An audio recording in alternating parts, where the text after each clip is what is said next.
Federico García Lorca foi um dos mais brilhantes escritores do século XX. Ele era chamado de o Homero espanhol. Assim que começou a Guerra Civil Espanhola, ele foi assassinado e até hoje a sua morte é envolta de mistérios. Sobre isso nós conversaremos hoje.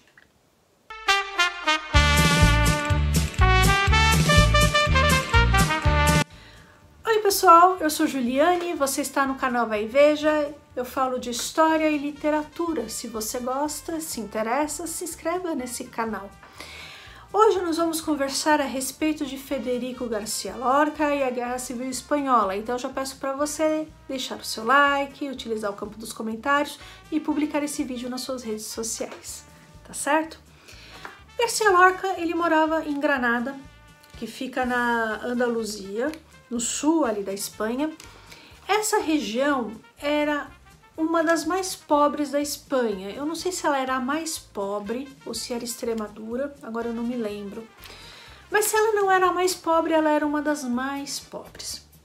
García Lorca, ele vinha de uma família de grandes proprietários de terra e ele denunciou os latifundiários, como o pai dele, denunciou as condições de vida em que a população dessa região se encontrava, né? Então os camponeses eram em sua grande maioria analfabetos, não tinham acesso à educação nenhuma e viviam numa pobreza muito grande. E pessoal, a Guerra Civil Espanhola, ela foi um conflito muito violento, muito sangrento. Acreditamos, né? Os historiadores, que a Guerra Civil Espanhola foi o conflito mais violento na Europa Ocidental desde a Primeira Guerra Mundial. Só perdeu ali para a Segunda Guerra, né? Aproximadamente 200 mil pessoas morreram, 500 mil espanhóis tiveram que se refugiar, principalmente na França e na América Latina. Muitos espanhóis foram pegos na França pelos alemães e levados para campos de concentração e extermínio. Eles foram vítimas do Holocausto. Os próprios campos de refugiados na França para os espanhóis eram lugares terríveis, a população ficava com fome e tal, morria de frio, de várias doenças, de tifo, eram lugares muito complicados. Eu tenho, pessoal, vários vídeos sobre a Guerra Civil Espanhola aqui no canal, inclusive eu acho que eu vou fazer uma playlist sobre esse assunto, né, porque eu estou fazendo vários vídeos em seguida, né. Então dêem uma olhada lá, tá certo? Eu vou resumir bastante aqui, que senão não dá tempo. A Guerra Civil Espanhola, pessoal, começou em 17 de julho de 1936, quando os generais Emílio Mola e Francisco Franco tentaram um golpe de Estado para acabar com a República. Franco pediu ajuda da Alemanha nazista e da Itália fascista, principalmente ali os alemães, eles testaram vários armamentos e táticas de guerra. Por exemplo, eles testaram o carpete-bomba em Guernica, né, em que eles bombardearam a cidade inteira, acabaram com a cidade. Eles utilizaram a mesma tática em Stalingrado. E os republicanos, que concentraram junto com eles comunistas, anarquistas, liberais, grupos bascos, catalães, tá? Eles pediram ajuda da União Soviética após a França e a Inglaterra recusarem ajuda, tá? E depois vocês veem, pessoal, a atuação da União Soviética na Espanha. Tem dois vídeos, né? Um é sobre um livro do George Orwell, Homenagem à Catalunha, e o terror stalinista na Guerra Civil Espanhola, tá? Deem uma olhada nesses dois vídeos.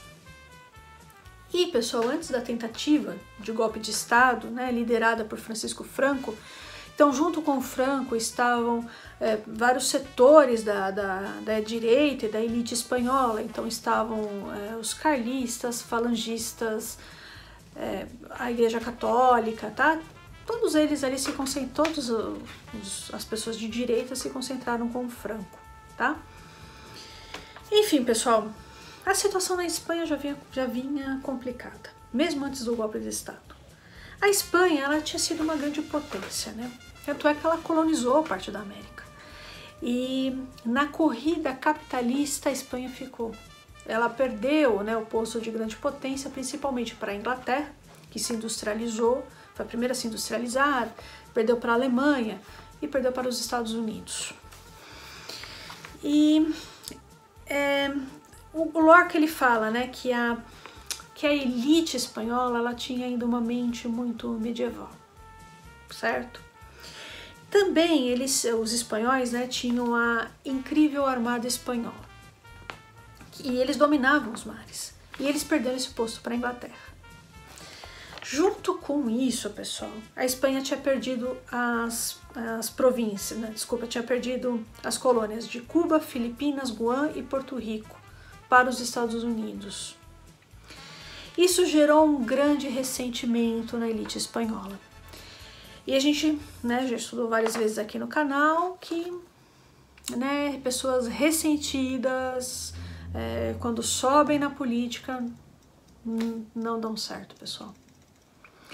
Então aí, né, exemplos, isso de direita e de esquerda, tá? Hitler foi um exemplo. A cúpula do Partido Nazista era uma cúpula de ressentidos, né? Himmler era um grande ressentido.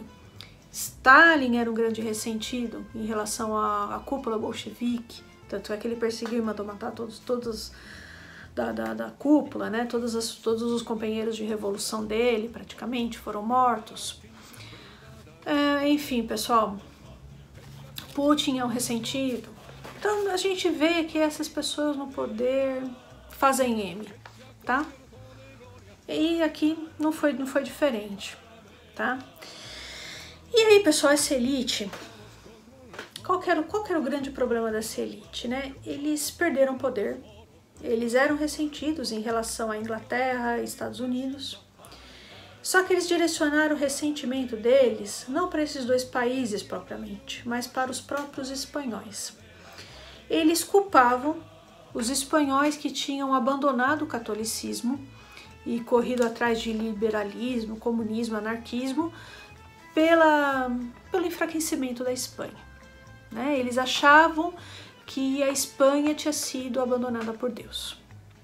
Então, se a gente prestar atenção, né, para quem eles estavam perdendo essas colônias?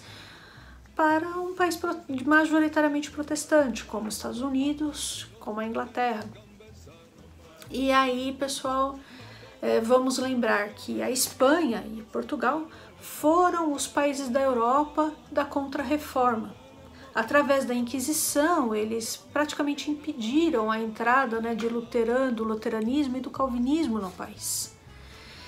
Então isso, pessoal, começou a gerar a abalar muito o moral dessa elite espanhola, né? E eles direcionaram todo o ódio deles para os próprios espanhóis. E aí, pessoal, quando os republicanos começaram a fazer reforma agrária, aí já começou, né? Claro que eles ficaram descontentes.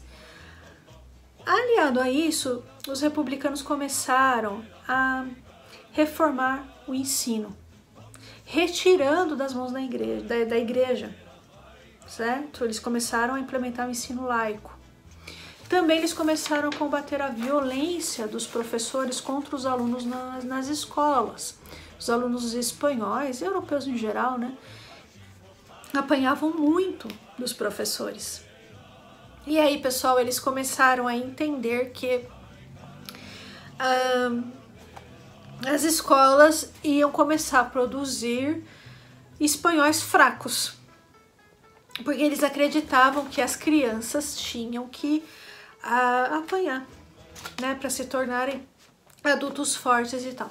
O próprio Franco teve uma educação terrível, né? O pai dele era super violento, ele vinha de uma família de militares da Marinha e por algum motivo lá ele não conseguiu entrar na Marinha e acabou se tornando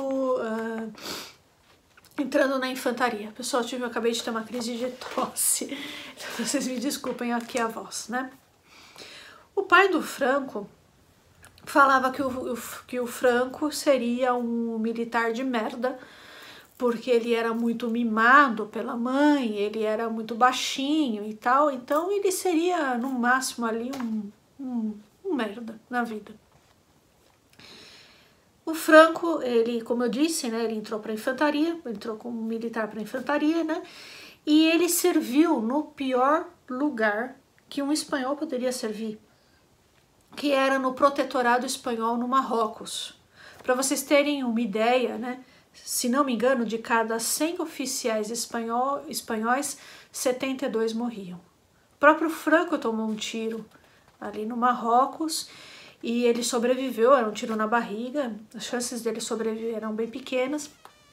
Ele sobreviveu e interpretou isso como um chamado de Deus para que ele combatesse ideologias de esquerda, principalmente aí comunismo e anarquismo, né, e tal. Bom, enfim, pessoal, resumindo muito, é nesse contexto que o Garcia Lorca está inserido. E aí ele, fazendo ali duras críticas à elite e tal, ele já estava desagradando muito. Ele defendia os camponeses, fazia críticas ao machismo, né, na Espanha, defendia as mulheres, defendia os gitanos, ciganos, né? E aliado a isso ele era homossexual e andava com comunistas. Ele nunca foi vinculado a nenhum partido, né? Mas só dele ter ali amigos comunistas, ele já foi taxado de comunista, né? Ele era uma pessoa de esquerda. E ele também era chamado de maçom e judeu, né? Possivelmente por vir de uma família de cristãos novos. Lorca estudou Direito, Filosofia e Letras na Universidade de Granada. Ele morou em Madrid, numa república de estudantes, e conheceu Salvador Dalí, por quem ele foi apaixonado. Ele conheceu também, teve muito contato com Luís Buñuel e Rafael Albert, né? E ele dirigiu uma companhia de teatro chamado La Barraca, e que ele andava pela Espanha, pelo interior, né? Promovendo teatro a preços muito baixos, às vezes de graça para a população mais pobre. Em 1931 ele escreveu Bodas de Sangue, baseado num crime real que ocorreu na província de Almeria. Depois ele viajou para os Estados Unidos e ali ele teve contato com os afro-americanos, ele viu o racismo, né, que essa população sofria e sofre. Ele fez denúncias também a respeito disso. E com as coisas se complicando na Espanha, Colômbia e México ofereceram asilo político, ele não aceitou e voltou para o sul da Espanha.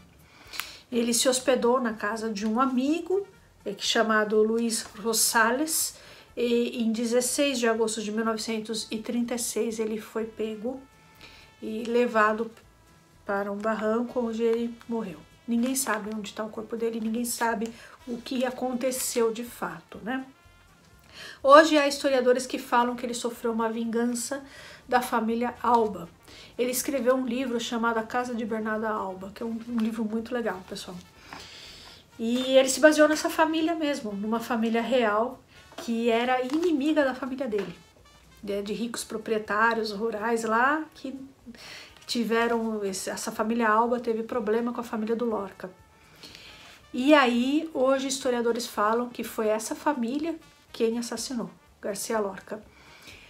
Há historiadores que falam que não, que ele foi assassinado mesmo por nacionalistas, franquistas, né, por tudo isso, por tudo que ele já fazia, né, ele, pelas críticas e tudo mais, né, que eu comentei aqui com vocês. Até hoje nós não sabemos o que de fato aconteceu, nem onde ele está enterrado. Infelizmente ninguém sabe ao certo. É isso aí, pessoal. Eu espero muito que vocês tenham gostado do vídeo de hoje. Peço aqui desculpa, né, pela minha voz.